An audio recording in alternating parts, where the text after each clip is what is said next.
Our little office clerk is home, my dad quipped as I came in. His friend, a Navy SEAL, spotted my Unit 77 tattoo. His laugh faded.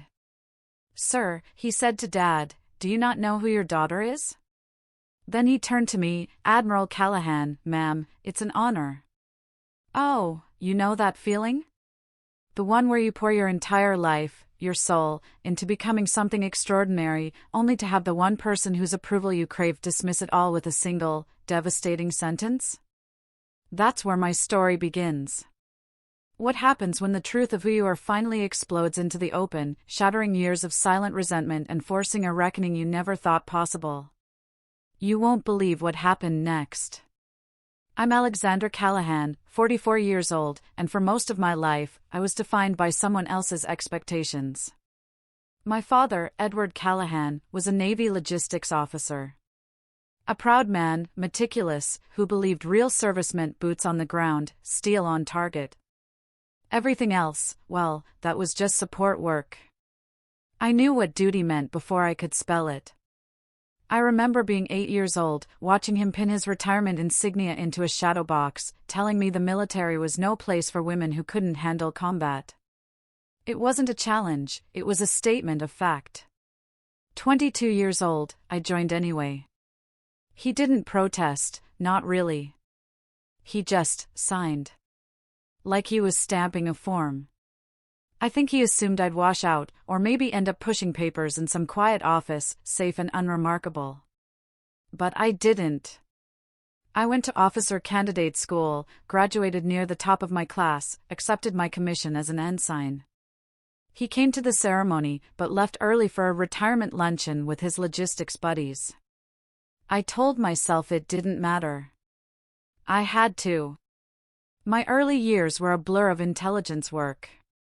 Junior analyst on a destroyer, then joint operations in San Diego. I was good. Really good. I saw patterns others missed, anticipated enemy moves through fragments of intercepted communications and satellite imagery. By 26, I was a lieutenant. By 30, a lieutenant commander. I coordinated with SEAL teams, Marine Recon, Air Force Special Ops. I learned their language, their rhythm, the way they thought about risk. I also learned they didn't take me seriously until I'd proven myself 3 times over. At 33, I got command of a joint intelligence fusion cell in Bahrain. When I called Dad to tell him, he was watching a Padres game. I heard the announcer in the background. He just called it desk work in the desert. I didn't correct him. I didn't tell him my desk work involved coordinating real-time intel for strike packages hitting high-value targets across 2 theaters. I didn't mention the nights I stayed awake, tracking assets in hostile territory, or the commendation I received when one of my assessments prevented a massacre. He wouldn't have understood, or maybe he would have, and that was worse. By 37, I was a commander. 05. Equivalent to a lieutenant colonel. I wasn't just analyzing threats anymore, I was shaping operations. I worked directly with special warfare units in classified spaces where my name didn't appear on any public roster. He knew I'd been promoted. I sent him a photo. His text back, "Congrats on the promotion. Your mother would have been proud." My mother. She died when I was 19, just before high school graduation. She was the one who told me I could do anything. He was the one who believed I shouldn't. At 40, I was read into Unit 77. You don't apply for Unit 77, it finds you. Officially, it didn't exist. Unofficially, it was a joint task force specializing in clandestine recovery, hostages, downed pilots, captured intel assets. We pulled people out of places no one else could reach. I became the executive officer under a 2-star admiral. He told me I had a rare combination, operational intuition and bureaucratic patience. You know how to fight and how to wait, he said. That's what this job takes. 18 months later, he retired. I took command. At 41, I was promoted to captain, 06. the rank that separates career officers from those destined for flag rank. My father didn't come to the ceremony. Doctor's appointment, he said. Unreschedulable. Captain Lopez, my second in command, stood in as my guest. Afterward, she asked if I was okay. I said I was. I think I even believed it. I spent the next 2 years running operations across 3 continents. CIA, State Department, Foreign Intelligence Services. Decisions that saved lives, decisions that cost them. 4 hours of sleep a night. A secure facility in Virginia that smelled like recycled air and bad coffee. My father called twice. Once to ask if I could help a neighbor's son get into the Naval Academy. I couldn't. The second time, he told me about a reunion where someone's son made SEAL Team 06. Now that's a real accomplishment, he said. I told him I had to go. Briefing in 10 minutes. It wasn't a lie. At 43, Rear Admiral, 07. A ceremony at the Pentagon. A speech from the Deputy Chief of Naval Operations about leadership and sacrifice. My father sent flowers. The card read, "Congratulations on your promotion. Still can't believe they let you get this far." I kept that card in my desk drawer for 2 weeks, then threw it away. 6 months later, I was promoted again. Rear Admiral, upper half, 08. Fewer than 1% of officers ever see that rank. I was 44. The youngest woman to hold the position in Naval Special Warfare Command. Unit 77 was still mine, though my role shifted to strategic oversight. More briefing rooms, less ops centers. Managing egos more than missions. Necessary work. Just not the work my father understood. He still called once a month. Short, surface-level conversations. "How are you?" "Fine." He'd tell me about his garden, his poker nights. He never asked about my work. I never offered. It became a rhythm, a script. Neither of us knew how to break it. I told myself it was enough. Told myself I didn't need his approval. But every time I hung up, I felt that hollow ache, the same one I'd felt at 23, standing in my dress whites while he left early for a luncheon. I sent him money when his pension didn't stretch far enough. Arranged for a contractor to fix his roof. I made sure he had everything he needed, even though he never asked. It was easier than confronting the truth. I'd spent 2 decades proving myself to a man who would never see me as more than the girl who used to organize his files. I was an admiral. I commanded one of the most elite units in the U.S. military. To him? Still just someone who shuffled papers. That was the backdrop. Last spring, I came home on leave. Hadn't been back in almost a year. I told myself it was time. Told myself maybe things would be different. I should have known better. The signs were always there. I just chose not to see them. Or maybe I saw them and convinced myself they didn't matter. My father had a way of diminishing things without seeming cruel. Never raised his voice. Never insulted me directly. He just made it clear, in 1,000 small ways, that what I did wasn't real service. It started when I was still a lieutenant. Thanksgiving, he introduced me to his poker group, my daughter, the Navy girl. One of them asked what I did. Before I could answer, Dad cut in, intelligence analysis. Lots of computers and reports. Not exactly kicking down doors. The men laughed. I forced a smile. Later, when I tried to tell him about a commendation, he just nodded, "That's nice, sweetheart," and went back to the game. By the time I made lieutenant commander, the pattern was set. He'd brag about other people's children, sons who were Marines, pilots, SEALs. He'd talk about them with a reverence he never used for me. At a family dinner once, he spent 20 minutes telling a story about his friend's son who completed BUD/S training. "Now that's a warrior," he said. Someone who's really seen combat. I was sitting right there. I'd just returned from a deployment where I'd coordinated strikes that dismantled an entire terror cell network. I said nothing. I didn't know how to compete with his version of heroism. When I made commander at 37, I called him. He was at a hardware store.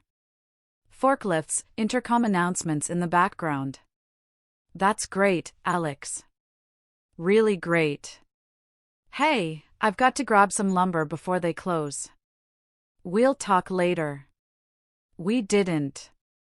3 weeks passed before he called again, and when he did, he didn't mention the promotion. He asked if I knew anyone who could help his buddy's nephew get a job on base. I gave him a contact. He thanked me and hung up. The breaking point should have come earlier. But I kept making excuses. Asterisk, he's old-fashioned. He doesn't understand the modern military. He's from a generation that saw women in uniform as anomalies. Asterisk, I rationalized his dismissals as ignorance, not malice. But the truth was simpler and harder. He didn't respect what I did because he didn't see it as real. When I was promoted to captain at 41, I invited him. Sent details 2 months in advance. Called to confirm a week before. He said he'd be there. The morning of, he called. Doctor's appointment. Been on the books for months. Can't reschedule. Routine, he said. I didn't push. I told him it was fine. Captain Lopez stood beside me during the pinning. Afterward, she asked if I wanted a drink. I said no. Went back to my quarters. Stared at the wall for an hour. 2 days later, he called. How'd it go?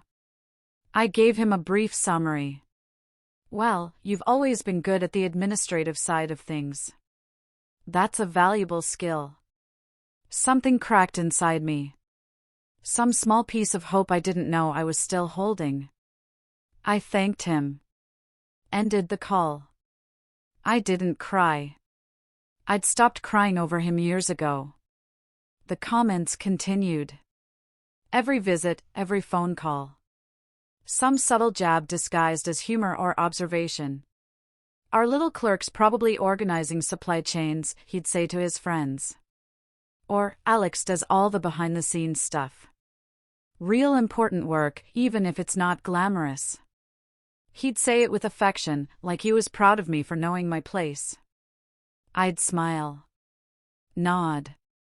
What else could I do? Tell him I'd been in firefights? That I'd made calls that put lives on the line? That I'd earned my rank through decisions most people couldn't fathom? He wouldn't have believed me. Or worse, he would have, and it still wouldn't have mattered. By the time I made Rear Admiral, lower half, I'd stopped expecting anything from him. The promotion was significant. A flag officer rank. A level of authority most officers never reach. He sent flowers with a card that felt like a backhanded compliment. I didn't keep it. I didn't need another reminder that his pride was conditional, his respect reserved for men who fit his narrow definition of service. 6 months later, Rear Admiral, upper half. I didn't tell him until a week after the ceremony. He sounded surprised. Another promotion? They're really moving you up fast.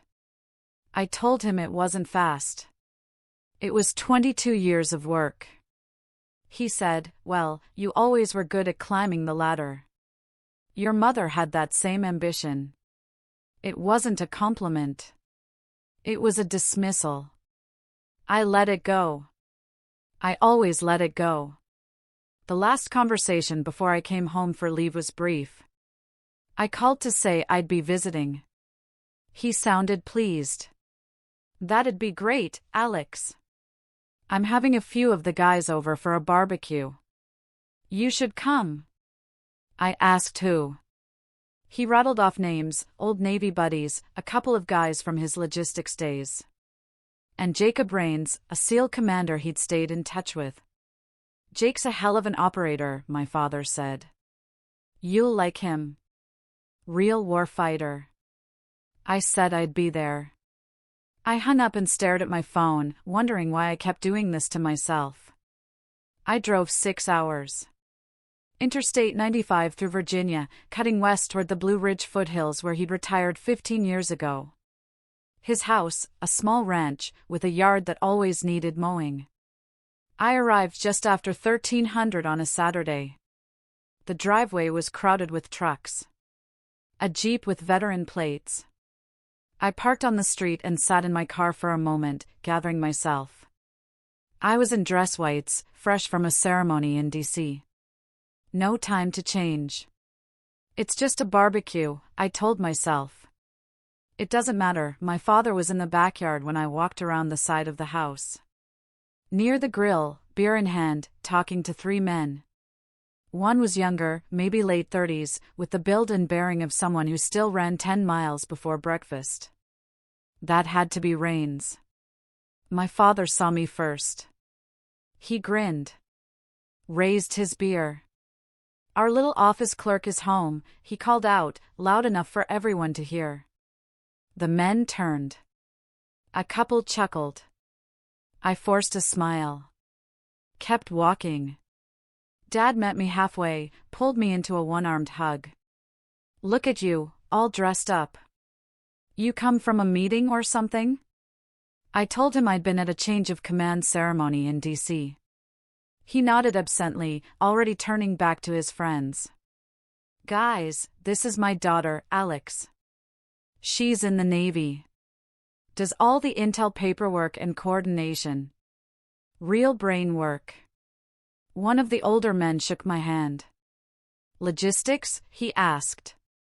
Intelligence and special operations, I clarified. He nodded, like he didn't know the difference. Rains stepped forward.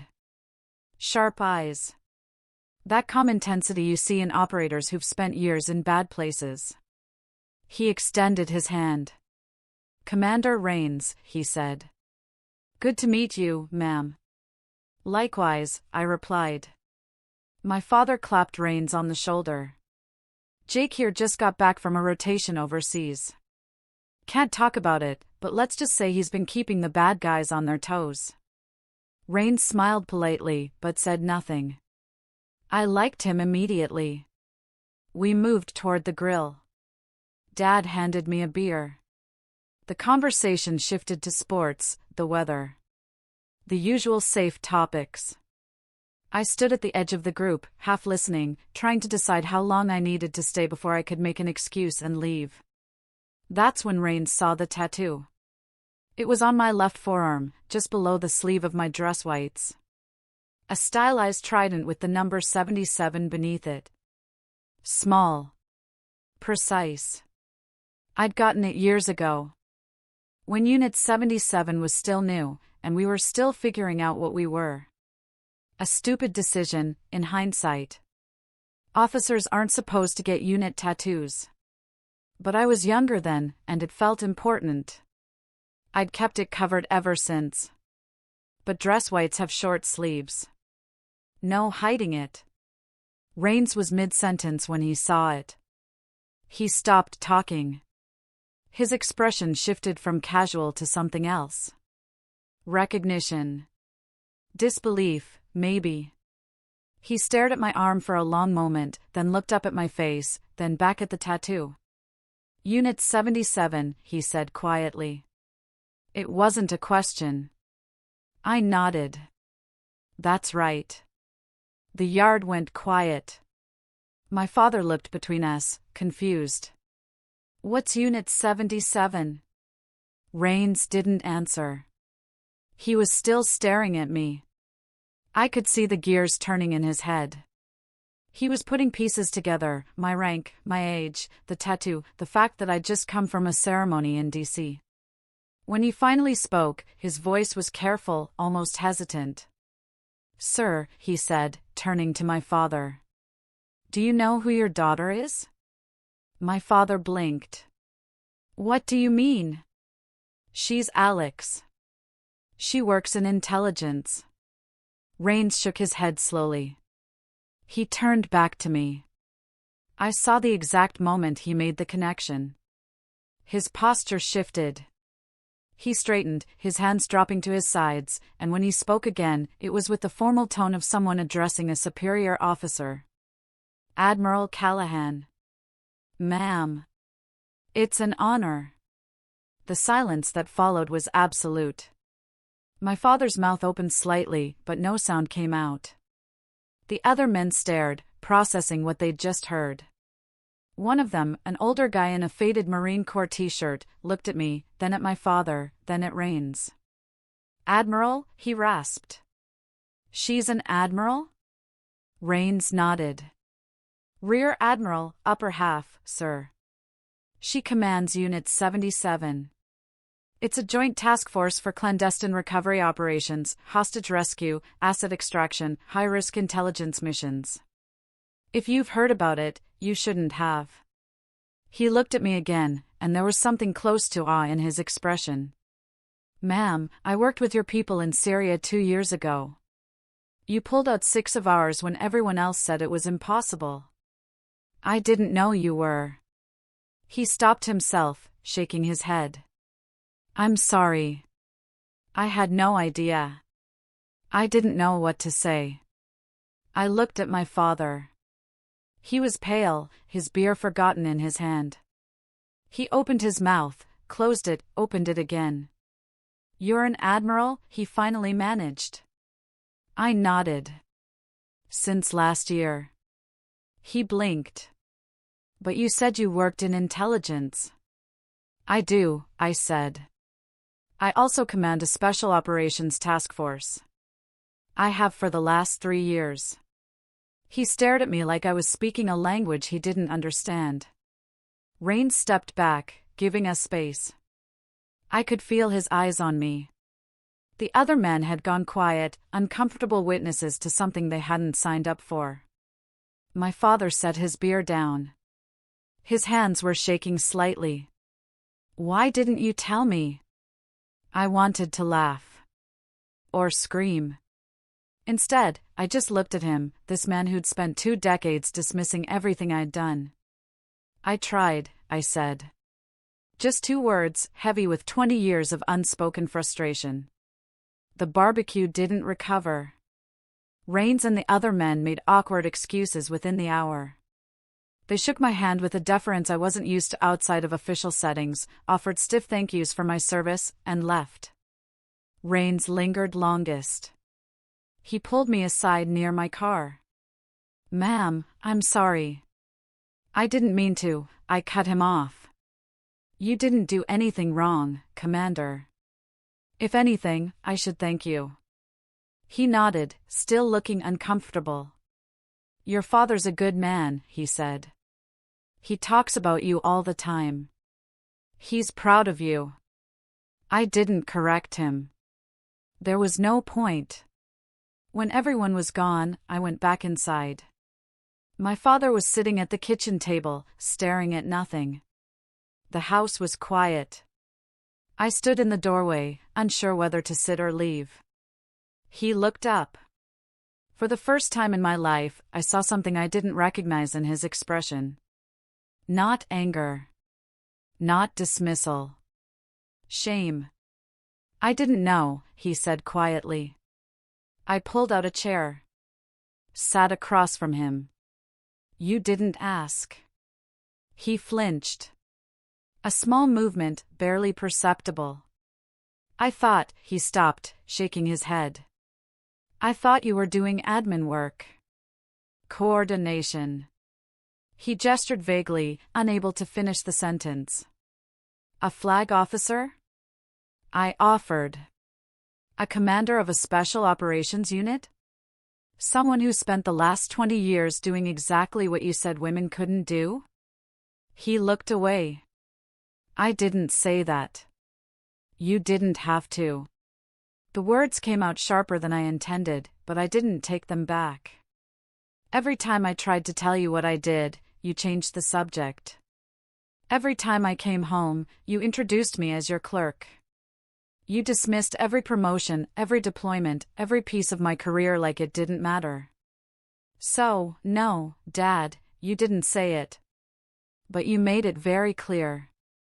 He was quiet for a long time. When he finally spoke, his voice was faint.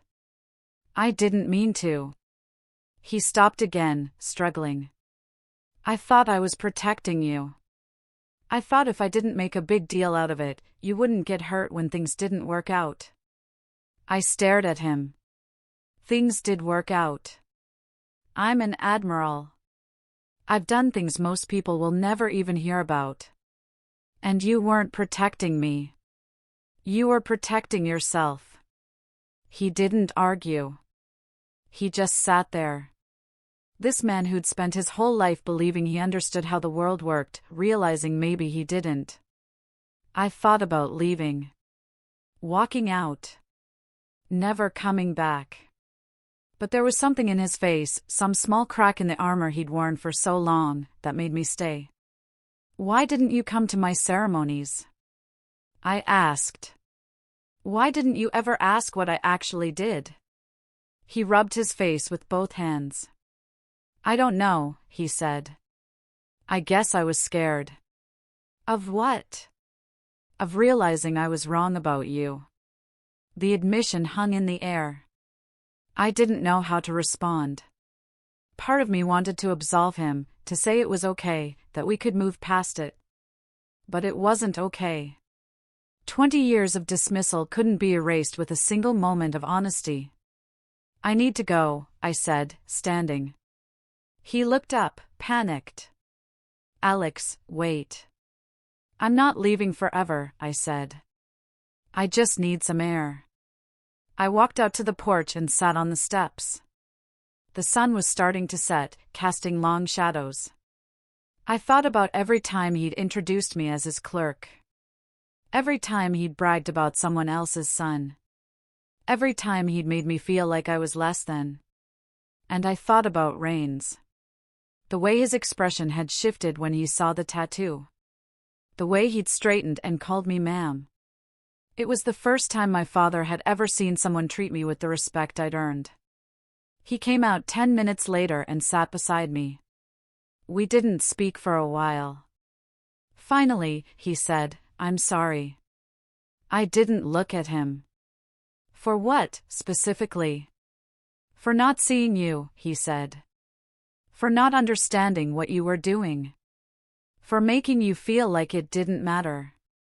I nodded slowly. Okay. That's it? I turned to face him. What do you want me to say? That it's fine? That I forgive you? I don't know if I do yet. You spent 2 decades treating me like I was playing pretend. Do you have any idea what that felt like? He shook his head. No. I don't. Then give me time, I said. Give me time to figure out if I can get past this. He nodded. We sat in silence for a while longer. Then he said, Unit 77. That's really what you command? Yes. And you've been doing this for how long? 3 years in command. But I've been working in special operations for over a decade. He let out a long breath. Jesus, Alex. I had no idea. I know, I said. And that was the problem. I didn't see my father for 3 months after that. We spoke on the phone twice. Short, stilted conversations. Neither of us knew quite what to say. He asked how I was doing. I said fine. He asked if I was safe. I told him as much as I could, which wasn't much. He didn't press. It was progress, I suppose, but it didn't feel like enough. Word spread quickly through the veteran community in his town. My father told me later that within a week, everyone knew. The man who'd spent years dismissing his daughter's career suddenly found himself fielding questions about what it was like to raise a flag officer. He handled it poorly at first. Tried to deflect, downplay, pretend he'd always known. But the men he'd served with weren't stupid. They could read between the lines. One of them, a retired Marine colonel, apparently cornered him at a VFW meeting and said, "Ed, you've been telling us for years your daughter pushes papers. Meanwhile, she's out there running missions most of us couldn't even dream of. What the hell were you thinking?" My father didn't have an answer. He called me that night. For the first time in my life, he sounded small. "They all know," he said. "Everyone's talking about it." I was in my office, reviewing mission briefs for an operation in the Horn of Africa. I set down my pen. Leaned back. And I feel like an idiot. "You should," I said. It wasn't kind, but it was true. He was quiet for a moment, then said, "I started reading about Unit 77. There's not much out there, but I found some articles, some old news reports about missions that weren't attributed to anyone." "Was that you?" "Some of it," I said. "Most of it, you'll never read about." "Why not?" "Because that's how it works, Dad. We don't exist on paper. We do the jobs no one else can do, and then we disappear. That's the point." He let out a long breath. I had no idea. I thought. He stopped. I don't know what I thought. I felt something shift inside me. A small loosening of the anger I'd been carrying. He was trying. It was clumsy and inadequate, but he was trying. "Dad," I said, "I need you to understand something. I didn't do this for recognition. I didn't do it to prove you wrong. I did it because it mattered. Because people's lives depended on someone making hard calls, and I was willing to make them. But it would have been nice to know that you saw that. That you respected it." "I do now," he said. "I know that doesn't fix anything, but I do." "Okay," I said. "That's a start." We talked for another 20 minutes. He asked questions. Careful, tentative questions about my work, my rank, what it meant to command a unit like 77. I answered what I could. It wasn't a full reconciliation, but it was the first real conversation we'd had in years. Over the next few months, something changed. He started calling more often, and the calls felt different. He wasn't trying to impress me with stories about other people's accomplishments. He wasn't dismissing what I did. He asked about my day, my deployments, the people I worked with. He still didn't understand most of it, but he was trying to. That mattered. He also started going to therapy. He didn't tell me at first. I found out through a mutual friend who ran into him at the VA. When I asked him about it, he was embarrassed. "I figured I should talk to someone," he said. "About what?" "About why I treated you the way I did. About why I couldn't see what was right in front of me." I didn't know what to say. I settled on, "That's good, Dad. I'm glad." I saw the change in other ways, too. He stopped bragging about other people's kids. He stopped introducing me as his clerk. When someone asked what I did, he'd say, "She's a rear admiral in the Navy. Commands a special operations unit." I can't tell you much more than that, but I'm proud of her. The first time I heard him say that, I almost cried. But pride wasn't the same as understanding, and respect wasn't the same as repair. There were still moments when I'd catch him looking at me like he didn't recognize me, like the daughter he thought he knew had been replaced by someone else entirely. Maybe that was true. Maybe I had changed so much that the girl he remembered didn't exist anymore. Or maybe she never did. I threw myself into work. It was easier than dealing with the mess at home. Operations to plan, people to protect, missions to execute. Unit 77 ran 3 major operations in those months, all successful. We pulled a kidnapped journalist out of Yemen, extracted a compromised intelligence asset from Eastern Europe, recovered sensitive materials from a downed reconnaissance drone in the South China Sea. Each one required precision, coordination, and a level of risk management that kept me awake at night. But they worked. My people came home. That was all that mattered.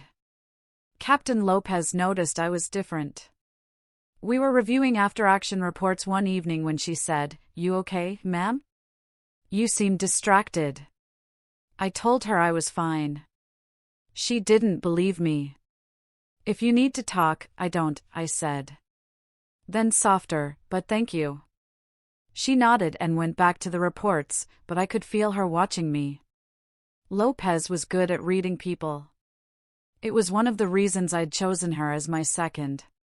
She knew when to push and when to let things go. She let this go. That night, alone in my quarters, I thought about my father. About the way he looked at me on that porch. The shame in his eyes, the apology he didn't know how to give. I thought about the years I'd spent trying to earn his respect.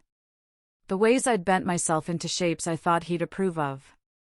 And I thought about the fact that I'd made it to Admiral without him ever understanding what that meant. Maybe he understood now. Maybe he didn't. Either way, I'd done it. And that had to be enough. The invitation came in late autumn. A formal request from Naval Special Warfare Command for me to attend a change of command ceremony in San Diego. I was handing over Unit 77 to my successor, Captain Elena Park, a brilliant officer I'd mentored for the past 2 years. It was time. I'd been in command for 3 years, and the toll was starting to show. I needed a new challenge, a new mission. I'd been offered a position as Deputy Chief of Naval Operations for Information Warfare. A significant move. A desk at the Pentagon. A voice in strategic decisions that would shape the Navy for the next decade. I accepted. I called my father to tell him about the ceremony. I didn't expect him to come. San Diego was a long trip, and his health had been declining. But when I asked, he didn't hesitate. "I'll be there," he said. I wouldn't miss it. I told him he didn't have to. "I know," he said. "But I want to." The ceremony was scheduled for early December, a crisp Saturday morning at Naval Amphibious Base Coronado. The sky was clear, the ocean visible in the distance. The kind of perfect California day that feels stolen from a postcard. I arrived early, dressed in service dress blues, my uniform crisp, ribbons aligned. The ceremony would be formal. Dignitaries, senior officers, a speech or two. I'd done this before, but never from this side. Never as the one letting go. My father arrived an hour before. I saw him from across the parade ground, walking slowly with a cane I didn't know he needed. He was wearing his old service dress uniform, the one he'd kept in a garment bag for 15 years. It fit him differently now, looser in some places, tighter in others. He looked older, smaller, but he stood straight. When he reached me, he saluted. I returned it, then pulled him into a hug. "You didn't have to wear the uniform," I said. "I wanted to," he replied. Felt right. We didn't have much time to talk before the ceremony began. I introduced him to a few of my staff, including Captain Lopez and Lieutenant Park. He shook their hands with a formality I wasn't used to seeing from him. When Lopez said, "Your daughter's the best commander I've ever served under," he nodded and said, "I'm starting to understand that." The ceremony itself was precise, efficient, the way military ceremonies always are. Speeches. One from the outgoing 2-star, one from me, one from Park. I talked about service, about the mission, about the extraordinary people I'd had the honor of leading. I didn't talk about my father, but when I looked out at the crowd and saw him standing in the front row, tears streaming down his face, I felt something break open inside me. After the ceremony, after the handshakes and the photos and the obligatory small talk, my father and I found a quiet spot near the waterfront. We sat on a bench overlooking the bay. The sound of seagulls and distant boat engines filled the silence. He was the first to speak. I should have known, Lex. It was the first time he'd called me that in years. My mother used to call me Lex. He'd stopped after she died. Known what? I asked. Who you were. What you were capable of. I should have seen it. I looked out at the water. Maybe. But you didn't. I was scared, he said. Of you. Of losing you. Of you going somewhere I couldn't follow. I turned to face him. I've been going places you couldn't follow for 20 years, Dad. That's the job. He nodded. I know. And I made it worse by pretending I didn't see it. By acting like what you did didn't matter. I thought if I didn't take it seriously, it wouldn't be real. And if it wasn't real, you'd be safe. But I wasn't safe, I said. I was in danger. I've been in danger my entire career. And you never acknowledged it because you couldn't handle it. You're right, he said. And I'm sorry. We sat in silence for a while. Then he reached into his jacket and pulled out a small box. He handed it to me without a word. Inside was his navy ring. The one he'd worn for 30 years. What's this? I asked. It's yours, he said. I should have given it to you a long time ago. Dad, I can't. Yes, you can, he interrupted. You earned it. You earned it more than I ever did. I held the ring in my hand, feeling its weight. Scratched. Worn. The gold dull from decades of wear. It smelled faintly of metal and salt air. I slipped it onto my finger. It was too big, but I didn't care. Thank you, I said. He nodded. And for a moment, I thought we might actually be okay. Not healed, not whole, but something close to understanding. I just never thought they'd let someone like us lead a unit like that, he said quietly. I pulled the ring off. Handed it back to him. He looked confused. What? They didn't let me, Dad, I said. I earned it. There's a difference. His face fell. He stared at the ring in his palm, then back at me. I didn't mean, I know what you meant, I said. And that's the problem. You still don't get it. This wasn't about luck or being let in. This was about proving myself every single day for 20 years. It was about being twice as good to get half the credit.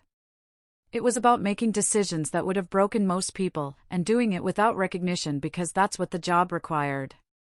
He looked down. I'm sorry, Alex. I don't know how to do this. I don't know how to be what you need. I needed a father who believed in me, I said.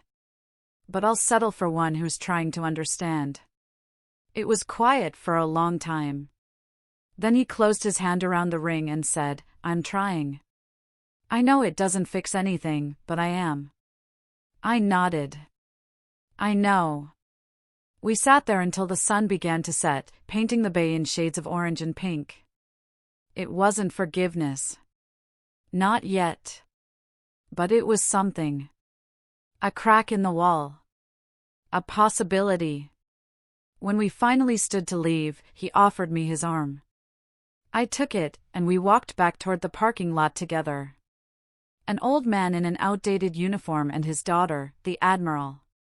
Neither of us quite sure what came next, but willing to find out. The months that followed were a study in reconstruction. I threw myself into my new role at the Pentagon. Learning the rhythms of bureaucratic warfare, navigating the politics of joint operations planning and information warfare strategy. It was different from commanding Unit 77. Less immediate. More abstract. But no less important. The decisions I made would ripple through the entire Navy, shape doctrine and capability for years to come. My father and I spoke every week. The conversations were still sometimes awkward, still sometimes strained. But they were real. He asked questions about my work. I answered as much as I could. He told me about his therapy sessions, about the things he was learning about himself. The therapist says I have trouble accepting things I can't control, he said once. She says I tried to make you smaller so I wouldn't have to worry about you. That sounds about right, I said. He laughed. A short, bitter sound. Yeah, it does. He started reading military history. Books about leadership, about women in combat, about the evolution of special operations. He'd call me with questions. It says here that Admiral Grace Hopper invented computer programming languages, he said once. Did you know that? I told him I did. She was a rear admiral, he continued. Just like you. I never knew that. There have been a lot of women doing remarkable things in the military, I said. We've just been doing it quietly. Too quietly.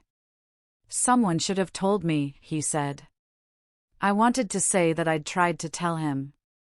That I'd spent years trying to make him see. But I let it go. He was learning. That had to be enough. In the spring, he came to visit me in Virginia. It was the first time he'd ever come to see me rather than the other way. Around. I picked him up from the airport. We drove through Arlington, past the Pentagon, past the memorials and monuments that marked the capital of American military power. He stared out the window like a tourist, taking it all in. You work here? He said, more to himself than to me. You actually work here? I do, I said. What's it like? I thought about it. Overwhelming. Frustrating. Rewarding. All of it at once. I showed him my office. A small space with a window overlooking the river.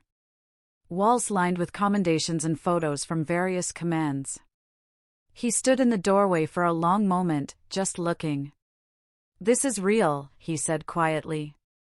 This is actually real. It always was, I said. He nodded. I know. I'm starting to understand that. We had dinner that night at a quiet restaurant in Alexandria. Over wine and pasta, he told me about his life.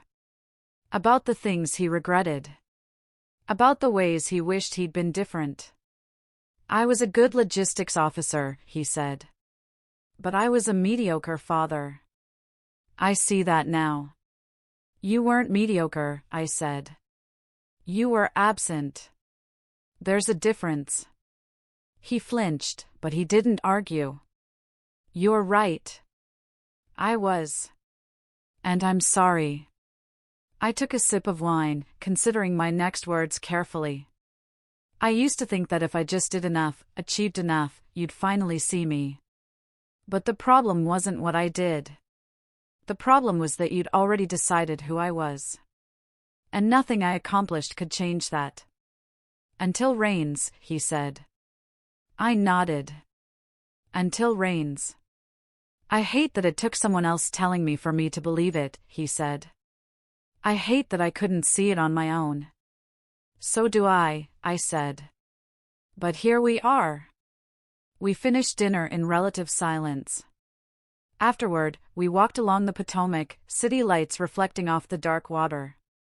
He moved slowly, leaning on his cane, but he insisted on walking. I need to ask you something, he said after a while. Do you think you'll ever forgive me? I didn't answer right away. I thought about all the years of dismissal. All the times he'd made me feel invisible. I thought about the girl I'd been, desperate for his approval, and the woman I'd become, who'd learned to live without it. I don't know, I said finally. Maybe. But forgiveness isn't going to erase what happened. It's not going to give me back the years I spent trying to be enough for you. I know, he said. I just needed to hear you say it. We walked in silence for a while longer. Then he said, for what it's worth, you were always enough. I was just too stupid to see it. It wasn't absolution, but it was honest. And honesty, I was learning, was its own form of repair. My father's health declined over the next year. Small things at first. Shortness of breath, fatigue, a persistent cough he kept dismissing as allergies. By summer, the doctors had a diagnosis: congestive heart failure, complicated by decades of untreated hypertension. They gave him 2 years, maybe 3 if he was lucky and followed their orders. He wasn't good at following orders. I flew home as often as I could, juggling Pentagon briefings with hospital visits, secure phone calls with bedside conversations. He hated that I was there. Hated that I was seeing him weak. "You've got more important things to do than babysit an old man," he'd say. I'd tell him there was nothing more important, and he'd shake his head like he didn't believe me. But he'd also talk more openly than he ever had before. About my mother. About his own father. About the ways generational trauma gets passed down like heirlooms no one wants, but everyone keeps. "My dad never told me he was proud of me either," he said once. "I swore I'd be different with my kids, and then I just repeated the same mistakes." "You didn't have to," I said. "I know," he said. "But it's easier to repeat what you know than to build something new." He looked at me, his eyes clearer than they'd been in days. "You built something new. You broke the pattern." "I had to," I said. "There wasn't another option." He smiled weakly. "You always were stubborn. You got that from your mother." In the fall, I brought Lieutenant Park to meet him. She'd taken command of Unit 77 with the same precision and dedication I'd hoped for. I wanted him to see what came next. To understand that the work continued. He sat in his living room, oxygen cannula in his nose, and listened as Park told him about a recent operation. Classified details stripped away, but the shape of it clear enough. When she finished, he nodded slowly. "You're doing good work," he said. "Thank you, sir," Park replied. He turned to me. "You trained her. I mentored her. She did the work herself." He looked between us, and I saw something like wonder in his face. "This is your legacy," he said. "Not just the missions. The people." I hadn't thought of it that way, but he was right. The missions would be forgotten, buried in classified archives no one would ever read. But the people. The officers I'd trained, the leaders I'd shaped, they'd carry forward. They were the legacy. By December, he was in hospice. I took emergency leave and moved into his house, sleeping on the couch, managing his care, fielding calls from distant relatives who suddenly wanted to reconnect. Captain Lopez handled my responsibilities at the Pentagon without complaint. "Take the time you need, ma'am," she said. "We've got this." My father drifted in and out of consciousness those final weeks. Sometimes he'd wake and know exactly where he was, who I was. Other times, he'd call me by my mother's name, or ask when he had to report for duty. I'd hold his hand and tell him he was home. That he was safe. That everything was taken care of. 3 days before he died, he had a moment of clarity. He called me over to his bed, his voice barely a whisper. "Lex. I'm here, Dad. I need to tell you something." "Okay." "I was wrong about everything. About you. About what mattered. About what makes someone a warrior. You were braver than any of us. You walked into rooms where no one wanted you and made them give you a seat at the table. That's courage. That's real strength." I felt tears burning in my eyes. "Thank you for saying that. I should have said it 20 years ago," he said. "I'm sorry I didn't." "I know," I said. "I forgive you." He closed his eyes, and I thought he drifted off again, but then he squeezed my hand. "Your mother would be so proud of you. I am too. I hope you know that." "I do know," I said. He died 2 days later, on a Tuesday morning, just after dawn. I was sitting beside him reading a book when his breathing changed. I set the book down and took his hand. I stayed there until the end. It was quiet. It was peaceful. It was nothing like the way he lived. And maybe that was a mercy. We buried him with full military honors at Arlington National Cemetery. It took some work. He hadn't served long enough to automatically qualify, and his rank wasn't high enough to guarantee a spot. But I made some calls. Pulled some strings. Got him in. He would have hated that I used my position to arrange it. He also would have been secretly pleased. The funeral was small. A handful of his old Navy friends, some neighbors, a few distant relatives. Captain Lopez came, and Lieutenant Park and Commander Rains, who'd stayed in touch after that barbecue. The Navy provided an honor guard, young sailors in dress blues, who folded the flag with mechanical precision and handed it to me with rehearsed words of gratitude for his service. I held the flag in my lap during the chaplain's remarks, feeling its weight, thinking about what it represented. Not just my father's service, but mine. Not just his legacy, but the one I was still building. When the honor guard fired the rifle salute, I didn't flinch. I'd heard worse sounds in worse places. After the service, people approached me to offer condolences. They told me he was a good man, a dedicated officer, a loyal friend. They told me he'd talked about me constantly in his final year, that he'd been so proud.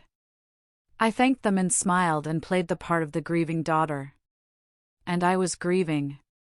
But not just for the man who died. I was grieving for the relationship we never had, for the years we'd wasted, for the understanding that came too late. Rains was the last to approach. He stood at attention. "Admiral, I'm sorry for your loss." "Thank you, Commander." He hesitated, then said, "If it helps," he changed. After that day at the barbecue, he really changed. He spent the last year trying to understand who you were. "That's worth something." "It is," I said. "But it doesn't erase the 20 years before it." "No," Rains agreed. "But it counts for something." I nodded. He saluted. I returned it.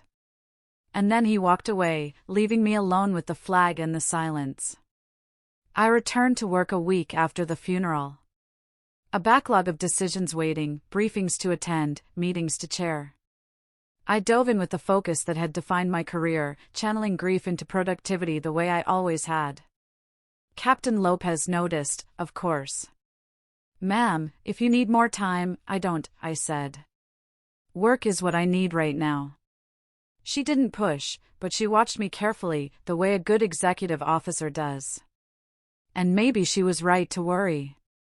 I was working 14-hour days, sleeping 5 hours a night, avoiding anything that required me to sit still and feel.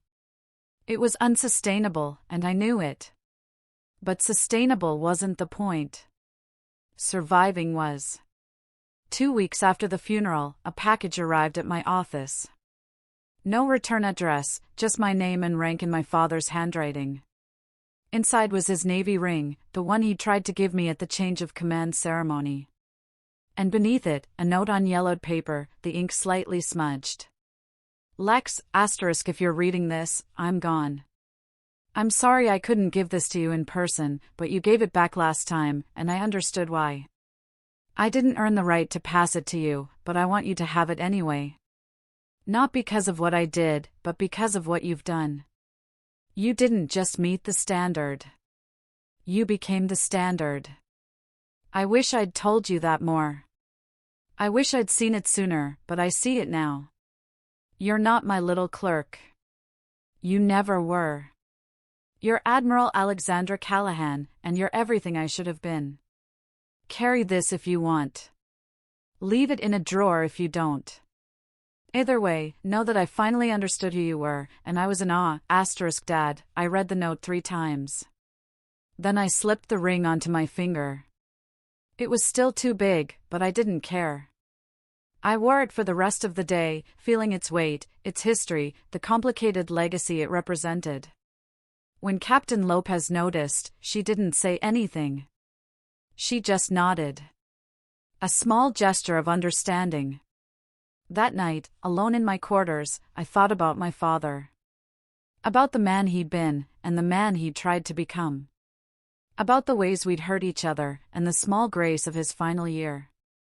He'd spent 2 decades dismissing me, and 1 year trying to make up for it. It wasn't enough. It would never be enough. But it was something. I thought about my mother, too. The woman who'd believed in me from the beginning, who told me I could do anything. I wished she'd lived to see what I'd become. I wished she'd been there for the promotions, the ceremonies, the moments that mattered. But maybe she had been, in some way I couldn't measure or prove. And I thought about the younger officers I'd mentored. Park. And the dozens of others who'd passed through my commands over the years. Women who'd faced the same quiet dismissals, the same subtle undermining, the same impossible standards. I'd tried to give them what I never had. Someone who saw them. Who believed them. Who cleared the path so they didn't have to fight every battle I'd fought. That was the real work. Not the operations or the missions or the classified briefings. The real work was making sure the next generation didn't have to prove themselves the way I had. The real work was changing the culture. One conversation, one decision, one promotion at a time. I pulled up my phone and called Lieutenant Park. She answered on the second ring. "Admiral, is everything okay?" "Everything's fine," I said. "I just wanted to check in. How's command treating you?" "It's good, ma'am. Challenging, but good." "That's how it should be," I said. "Elena, I need you to remember something." "Yes, ma'am." "You belong there. You earned that command through years of hard work and dedication. Don't let anyone make you doubt that. Not your peers, not your superiors. Not anyone." There was a pause, then quietly. "Did someone make you doubt it, ma'am?" "For a long time," I said. "Too long. Don't make my mistake." "I won't," she said. "I promise." "Good. Carry on, Lieutenant." Ma'am." I hung up and sat in the silence of my quarters, feeling something like peace settle over me. My father had introduced me wrong once. He'd called me his little clerk, dismissed my achievements, refused to see who I'd become. But in the end, he'd seen it. In the end, he'd known. And maybe that was enough. Not forgiveness, not absolution, but acknowledgement. The recognition that I'd done something worthy. Something that mattered. I'd served quietly for 20 years, and then someone had finally noticed. Not because I demanded it, but because the truth had a way of revealing itself. I looked down at my father's ring, still too big on my finger, and thought about the note he'd left. "You're everything I should have been," he'd written. But he was wrong about that. I wasn't what he should have been. I was what I'd chosen to become. And that distinction mattered. 5 years later, I stood in the same Pentagon office, now a 3-star admiral, serving as Deputy Chief of Naval Operations. The responsibilities had grown. The decisions had become weightier. But the core of the work remained the same: protecting people, enabling missions, shaping the future of naval warfare. I was 50 now, with more gray in my hair and more lines around my eyes. But I was still here, still serving, still fighting for the things that mattered. Commander Park, as she was now, commanded her own battle group. She'd exceeded every expectation I'd had for her, and I'd had high expectations. We spoke regularly, and every conversation reminded me why I'd chosen this path. Not for recognition or glory, but for the opportunity to build something that would outlast me. My father's ring sat in a small wooden box on my desk, next to his final note. I didn't wear it anymore. It was too loose and too impractical for the work I did. But I kept it close.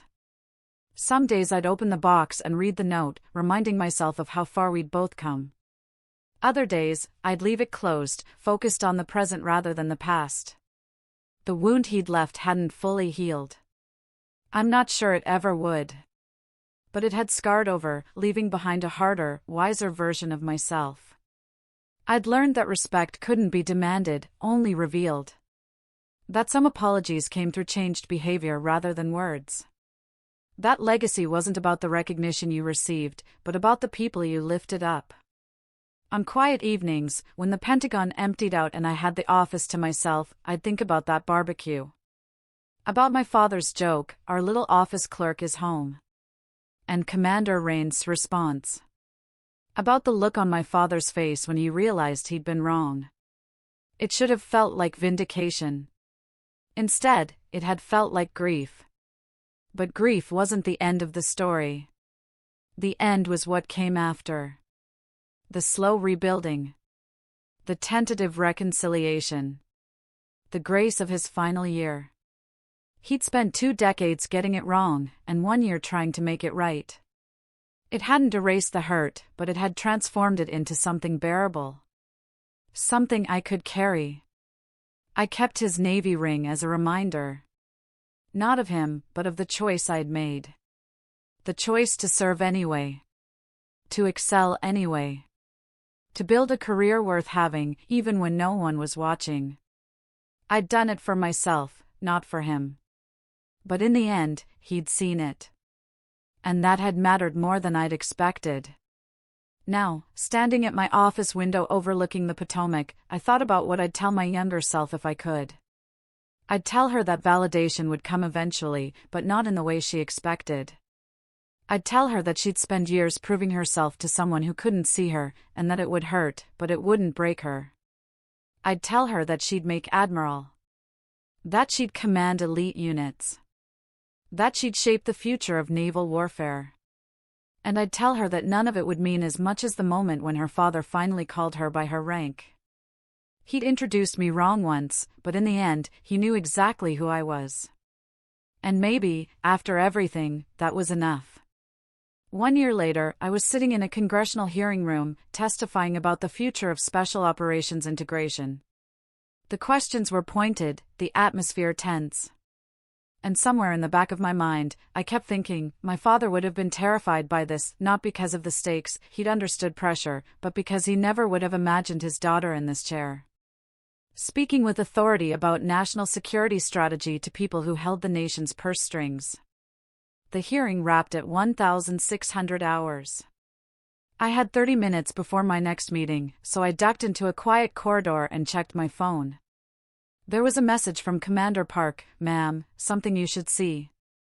Below it, a link to a military blog post titled, "The Invisible Admirals, Women Who Shaped Modern Naval Warfare."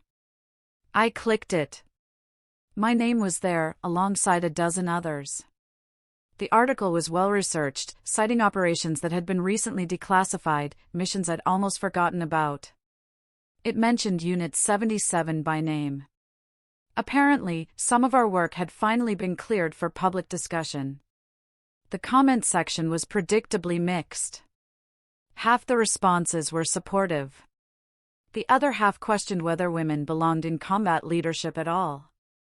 I closed the browser. Some battles never ended.